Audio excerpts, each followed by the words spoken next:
Hello there, this is News Hour here on CCMT Television Channel 44. I am Lama, a third year mass communication student of the Canadian College of Modern Technology. First, let's have the headlines. TC visits Canadian College of Modern Technology. Yond community is about to be electrified. Now the news in details. Personnel of the Tertiary Education Commission have paid a visit to the Canadian College of Modern Technology. The chairman of the commission, Al-Hagi Al-Ghali, says the visit is a normal routine the commission does before granting a university status to any college in the country. Juliana Ikaba has this report.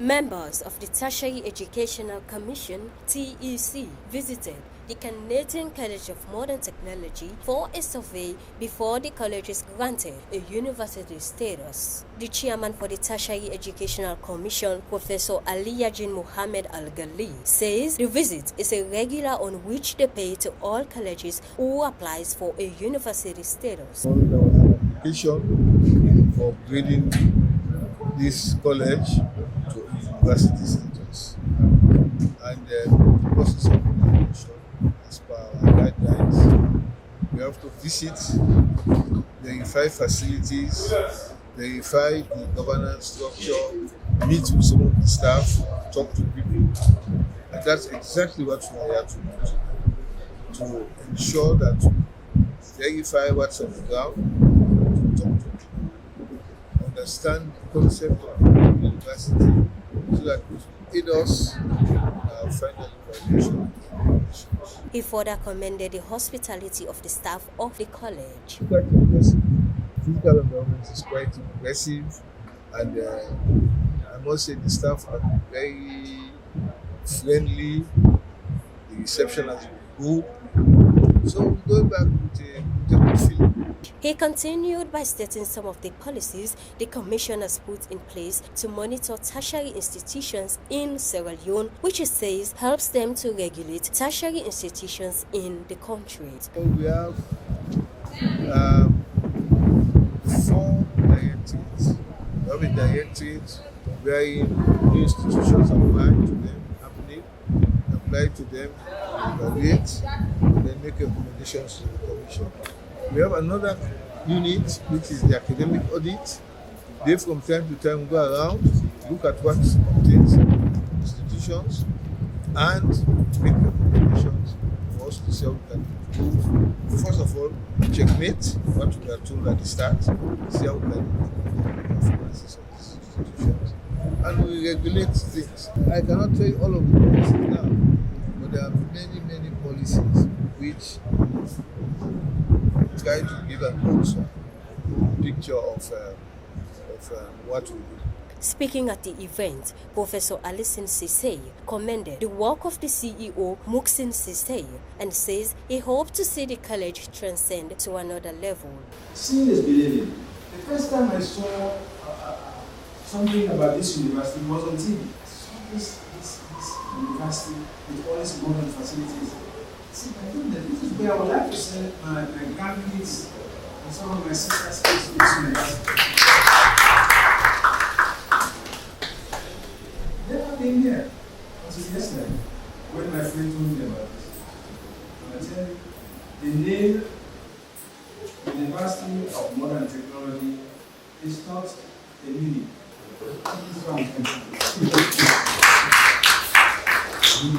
It's not window dressing. I see application of what people continue. The proprietor and staff of the college say they wait for the responses of the TEC with regards to the approval to become a university. Reporting for CCMT News, I am Juliana Ikaba, a second-year mass communication student of the Canadian College of Modern Technology. The Mayo Forestry Company has donated wooden poles to the members of the Yond community. Speaking to CCMT Television, the communication officer of Mairo, Aruna Bangura, says the management is pleased to help the people of the Yond community access electricity service. Let's have this report from Adama Hawasise.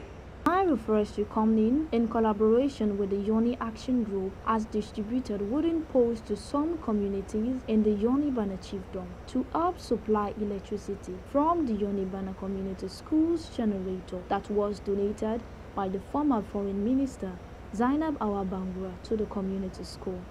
Speaking with the social manager for Agroforestry Company, Aruna Bangura says they donated the wooden poles to the Yoni Action Group as a way to help community members access electricity service. My name is Aruna Bangura. I work for Agroforestry Company. I'm the social manager. We there for donate 7 electric poles for support the distribution of light, electricity at the Yonibana community. The company received a request from a group called Yoni Action Group. When we understand a group of descendants from Yoni Chiefdom, Yoni Mamila and Yoni Babanta Chiefdom, we come together for promote development within the chiefdom. And being that Mairo, they operate within the same chiefdom, so we always look for support initiative that we get for the local development.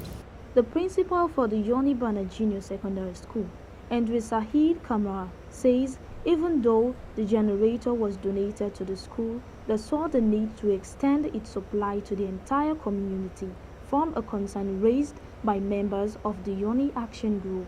Mina Andrew SAHID KAMARA, principal Yonibana Junior Secondary School. Well, this generator, we get them from Mrs. Bangura from 2007. So we don't hear, of course, for a very long time. By then we were teachers here. So, but in the few moments where we can assume administrative positions, we thought I'm wise for need for revival. And I make a call with brothers. Yes, at one time, it's about 6 months ago, when the chairman of YAG, when Mrs. MB KAMARA become in London, where he happened to stay back, the old boy of this school, he been trying to visit this school. So now we put across this issue of this electricity, that today they now need of this electricity. In an interview with the councillor for constituency 163 of the Yonibana Chiefdom, Sori Ibrahim Kuruma expresses his thanks and appreciation to the Agroforestry Company. Actually, you see, a big blessing to this school, because I mean, it's not the first time when they do donation at this school. But for the pools, them, I'm glad, and the community get for glad, because especially with the community meetings, I get for tell the people them, which in Mairo don't do towards this. Good also Mairo and the people their way, I mean, advocate so that they will have the donation. I bless them, and I feel God will continue for the bless them people there. Reporting for CCMT News, I am Adama Awasise, a second-year mass communication student reporting. Let's go for a quick break. We will be right back.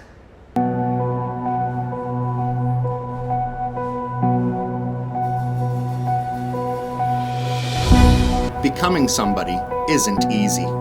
If you want to become somebody, you're going to need to challenge yourself, to make new friends, to make a new home, to find new skills and knowledge. To create a better path to a brighter future. To overcome your challenges. To grow with the world of ever-growing technology. To create a change in society. To make the world a better place.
Canadian College, we will help you to meet these challenges.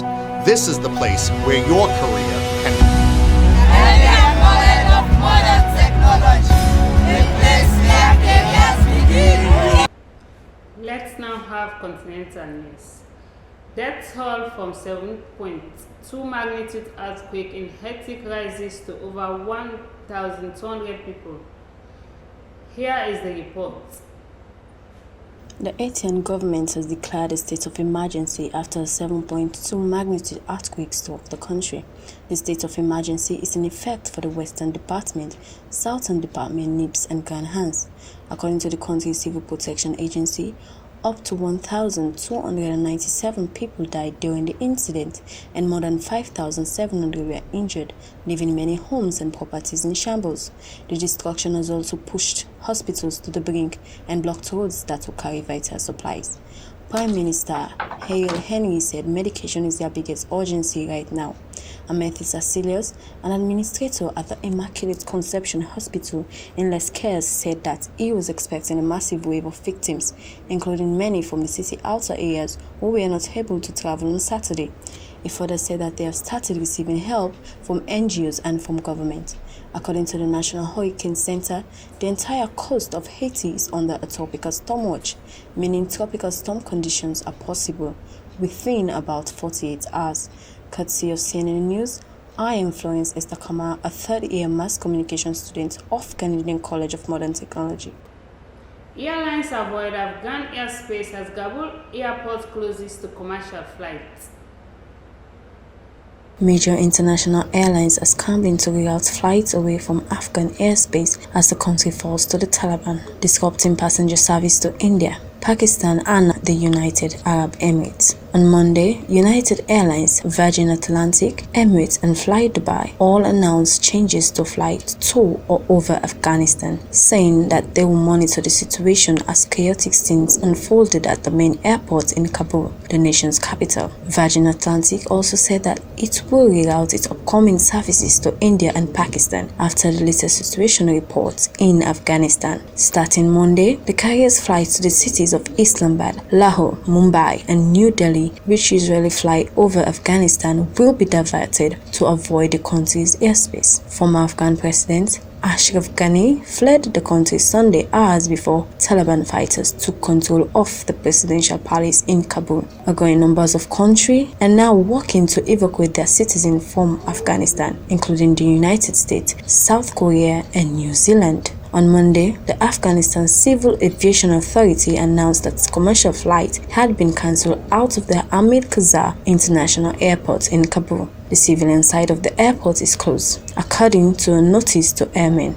Evacuation flights organized by foreign governments were still taking off. Courtesy of CNN News, Florence Esther KAMARA, a third-year mass communication student of Canadian. This is where we end the news here on CCMT Television Channel 44. Stay connected as we more interesting programs for you on this fine channel. Have a lovely evening.